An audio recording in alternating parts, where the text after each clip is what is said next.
بسم الله الرحمن الرحيم. السلام عليكم ورحمة الله وبركاته. معاكم باسم الزمر، برنامج كرة مع باسم. أول حاجة قبل نبدأ حضراتكم نحيي ذكرى شهداء الأهلي اللي كانت في سباحة بورسعيد. الله يرحم شهداء الأهلي، و74 شهيد الله يرحمه. قبل نبدأ نقرأ عليهم الفاتحة الأول، نقف دقيقة أحداث.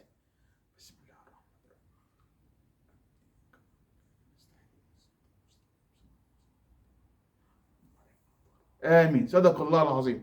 يلا بقى اول حاجه نبدا فيها بقى اخبار الكره العالميه. نبدا بالماتش السيتي والارسنال اللي انتهى منذ قليل 5-1 للارسنال. الارسنال كده الخناقه بينه وبين ليفربول على البريمير ليج. الارسنال النهارده هزق السيتي وهزق بقياده بيب جوارديولا. خلص 5-1 للارسنال. الله على الارسنال، الله على جماله. يعني كده ليفربول والارسنال كده 6 نقط منهم، وكده ليفربول عنده ماتش متأجل. لو ليفربول كسب الماتش ده بفرق بين ليفربول والارسنال 9 نقط. ماتش سخن، ماتش نار. وكمان السيتي بقى عنده مباراة صعبة جدا امام ريال مدريد.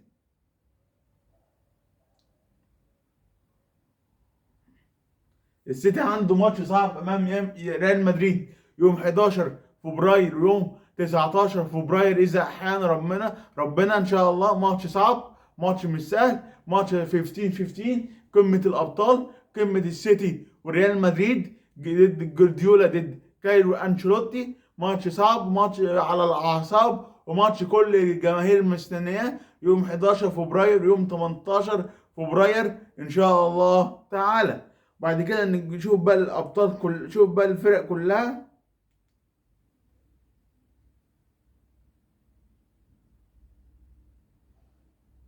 نشوف بقى الفرق كلها مين يلعب ضد مين اللي انتهت يوم الجمعه اللي فاتت. اول ماتش السيتي ضد ريال مدريد 50-50. بروسيا دورتموند ضد سبورتنج لشبونه. لا بروسيا هتكسب. باير ضد لايبزيج وانا مغمض كده اهو. الباير. هاديفون اليوفي، لا اليوفي. ميلان فينيرود، لا ميلان. باريس بريست. بنفيكا بناكل. الماتش ده 50-50 برضو. واخر ماتش معانا انتلاتا ضد جروب بروج. كده قرعه دوري ابطال اوروبا اتعملت يوم الجمعه الماضيه، وكان قرعه سخنه جدا جدا جدا جدا. يلا بقى نتكلم عليه الاول. الاهلي ولا الزمالك وبيراميدز؟ لا الزمالك وبيراميدز الاول، ونشوف ايه اللي حصل فيه. وفي ماتش الزمالك وبيراميدز ده كان شغال. الله ينور. الزمالك وبيراميدز الماتش خلص 3-0 لبيراميدز. اللي جاب بيراميدز كسب 3-0. الماتش الشوط الاول كان ماتش متكافئ، ماتش متوازن. الشوط الثاني اتغير بعد خروج عبد الله السعيد. الماتش الزمالك وبيراميدز ده ماتش كان صعب. بيراميدز قدر غسل الزمالك غسيل مجهود 3-0 عن طريق ملايلي ومصطفى فتحي وجولة التالت ابراهيم عادل. كده بيراميدز قدر يفوز على الزمالك. كده الخناقه بينه وبين الاهلي فارق نقطه. كده بيراميدز صد فرق نقطه. كده الخناقه بين الاهلي وبيراميدز بفرق نقطه. وبعد كده بقى نتكلم بقى ونشوف ايه اللي حصل للزمالك بالذات بعد خروج عبد الله السعيد.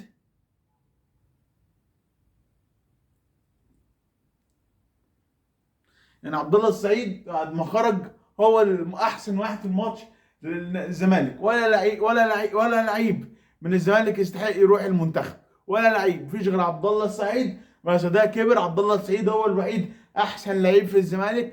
عبد الله السعيد هو احسن لعيب.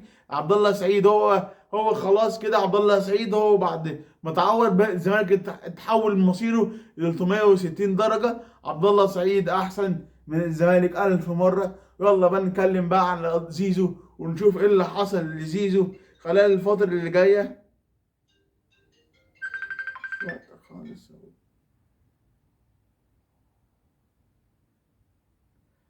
عبد الله شوف زيزو بقى الفترة اللي جاية. زيزو خلاص. الزمالك مش الزمالك، جمهور الزمالك شتموا الماتش اللي فات. زيزو يمشي من الزمالك. زيزو عايز 100 مليون من الزمالك ويجدد الزمالك. انا لما كان زيزو قول له يا زيزو روح الاهلي احسن والعب في كاس عالم من الانديه. يا زيزو خلى نشوفه خلال الفترة الجاية بالتيشيرت الأحمر؟ هل زيزو نشوفه الفترة الجاية بالنادي الأهلي؟ هل نشوف زيزو الفترة الجاية في تشكيل الأهلي؟ هل نشوف زيزو خلاص زيزو في الأهلي؟ زيزو في الأهلي خلاص؟ هل نشوف خلال الفترة الجاية زيزو من الأهلي بعد ضم أشرف بن شرقي؟ ضم أشرف بن شرقي الأهلي خلال الفترة اللي فاتت. خلاص أشرف بن شرقي في الأهلي من يوم الخميس اللي فات. اشرف بن شرقي خلاص في الاهلي. مبروك علينا، مبروك على الاهلاويه والنادي الاهلي صفقه اشرف بن شرقي. الف الف الف الف الف مبروك يا بن شرقي، مبروك يا بن شرقي، مبروك يا بن شرقي في الاهلي. وكمان نتكلم بقى على الاهلي النهارده، نشوف ايه اللي حصل في الاهلي خلال الفتره اللي فاتت. الاهلي قدر يفوز على النهارده على مودرن سبورت 3-1، بس انا ما شفتش الماتش كله يعني. انا شفت اخر ربع ساعه، كان نفسي شغال ماتش السيتي والارسنال في نفس التوقيت. قدر الاهلي يكسب النهارده 3-1. جاب جونين جود ريسار هدف ريسار وهدفين لامام عاشور. الاهلي ان شاء الله قادر باذن الله على تحقيق الدوري. كده الاهلي الفرق بينه وبين بيراميدز نقطه واحده. الاهلي في المركز الثاني، بيراميدز المركز الاول. هنشوف خلال الفتره اللي جايه وهل مباراه الاهلي وبيراميدز في الدور الثاني هي هتحسم الدوري. هنشوف ونتابع خلال الفتره اللي جايه ان شاء الله تعالى، ونشوف ايه اللي حصل في الاهلي خلال الفتره اللي فاتت. خلاص بن شرقي في الاهلي، مبروك علينا بن شرقي، ومبروك علينا تريزيجيه، ومبروك علينا زيزو ان شاء الله. زيزو جاي الاهلي، هنشوف ونتابع خلال الفتره اللي جايه. وكمان نفسي بقى الاهلي يجدد علي معلول وقيد علي معلول. علي معلول سعادة هنا، معلول عندنا. علي معلول لازم يبقى موجود في الاهلي، لازم علي معلول يبقى موجود. يا كولر، علي معلول احسن لعيب في مصر. علي معلول ملك الحلول، منك يا لول.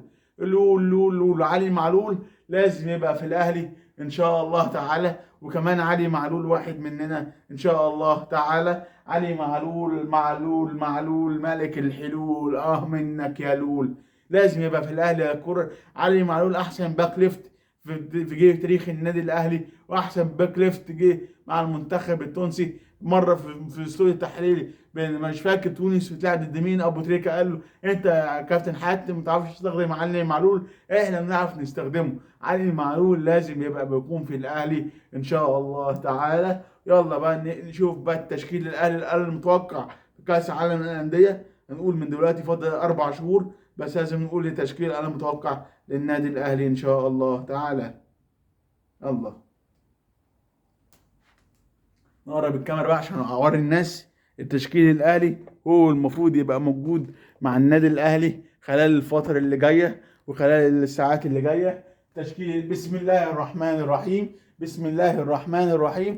تشكيل الاهلي في كاس عالم الانديه: شوبير في حراسه المرمى، مع اليمين للشمال عمر كمال لازم يبقى باك رايت، في الشمال علي معلول لو مقيدش بيحيى عطية الله، واثنين قلبي دفاع اشرف داري وابراهيم العش، وثلاثه في خط النص مروان عطيه وامام عاشور وتريزيجيه. لازم امام عاشور مروان عطيه 6، امام عاشور 8، تريزيجيه 10.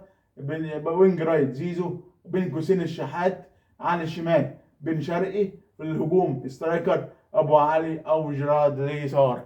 يقول تاني تشكيله الاهلي: في حراسه المرمى مصطفى احمد شوبير، في اليمين عمر كمال، في الشمال مروان علي معلول لو ما قيدش بقى عطيه الله، مروان عطيه، امام عاشور، تريزيجيه، زيزو لو جه الاهلي بقى زيزو يلعب وينج رايت، ولما جاي يبقى حسين الشحات وبن شرقي وابو علي وجراد اليسار. هي دي التشكيل الاهلي ان شاء الله في كاس عالم الانديه. ان شاء الله التوفيق الاهلي باذن الله. اتمنى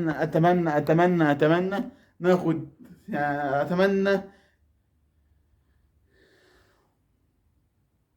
اتمنى ناخد 5 من 9، نكسب ماتش ونتعادل ماتشين. بعد كده الاهلي معاه 5 نقط من 9، نصعد دور تاني نقابل باريس او اتلتيكو مدريد خلال الفترة اللي جاية. اما حاجة كاس عالم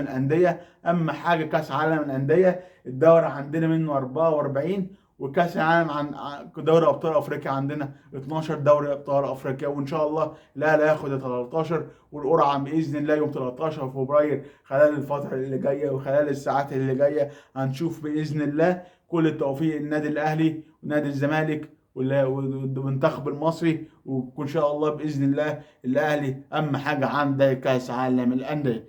كان معكم باسم الزمر بالبرنامج الكره مع باسم، الى اللقاء، ومتنسوش اشتراك وتفعيل الجرس. سلام.